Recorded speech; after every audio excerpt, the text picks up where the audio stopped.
Most of my poems are about things in the natural world that we can see and touch, which point to the unseen and the intangible.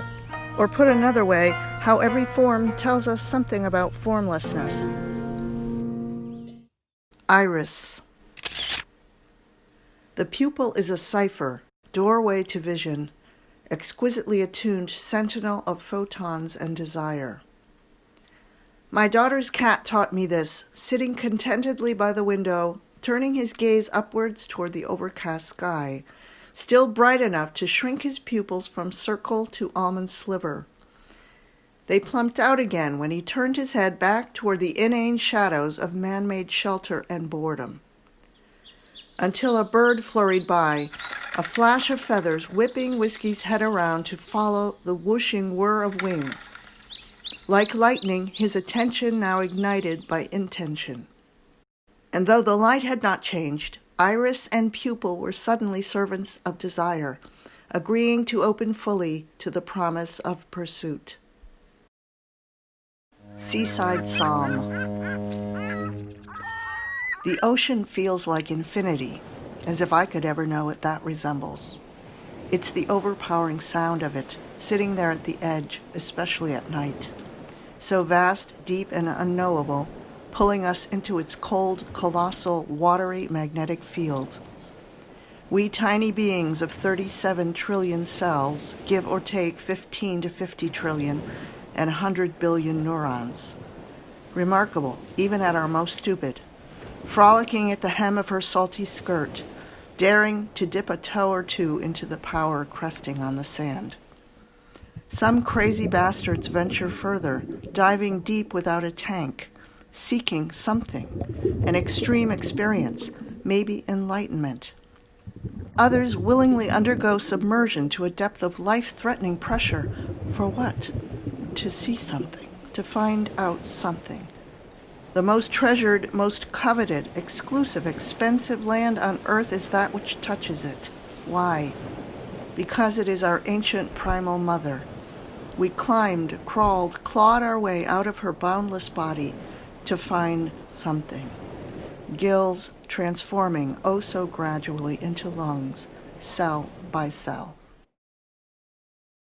Where two or more are gathered. What eloquent Brit or Scot or Irish bard, witnessing the swelling, shifting tsunami of wings filling the sunset sky with swooping, gliding, raving magnificence, was first to call it a murmuration of starlings? Who christened the first peep of chickens, or dubbed a squawking spurt of color a pandemonium of parrots? Was it a lyrical zoologist, roaming linguist, wayward shepherd, or drunken poet who stood on the plain as a thundering herd approached and just before being crushed into oblivion, had the wherewithal to pull from his or her pocket a crumpled bit of paper and scribbled on the phrase, "a crash of rhinos"? Like God touching Adam, fingertip to fingertip, we christen these feathered coteries, baptize these beastly tribes. Some ancient master of monikers deemed eagles too solemn and fierce in the solitude of the hunt to gather for frivolous socializing, calling their meeting a convocation, while larks in elegance form an exultation, vain peacocks an ostentation, and swans circling a lake of blood, a long-necked lamentation. Emus may be a mindless mob and pipers just a poverty, but so do human animals. Congregate in camaraderie, assemble in communion, and are christened accordingly. A hastiness of cooks wields a flurry of blurry blades. A sea of consecrated habits swells to a superfluity of nuns, while waiting on the sidelines of worship a bench of bishops. Perhaps this silver-tongued tribute of naming arises from the unbridled power of collective creatures.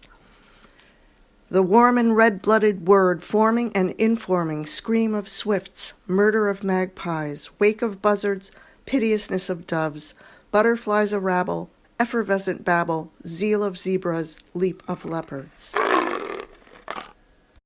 The ferocious joy of birdsong. One of the most dauntless forces imaginable, A mother bear's ferocity when her cubs are threatened. Let me call up that strength so that my heart can open without fear. Abhaya, right hand held up, extended outward, in the same gesture we use when swearing to tell the truth.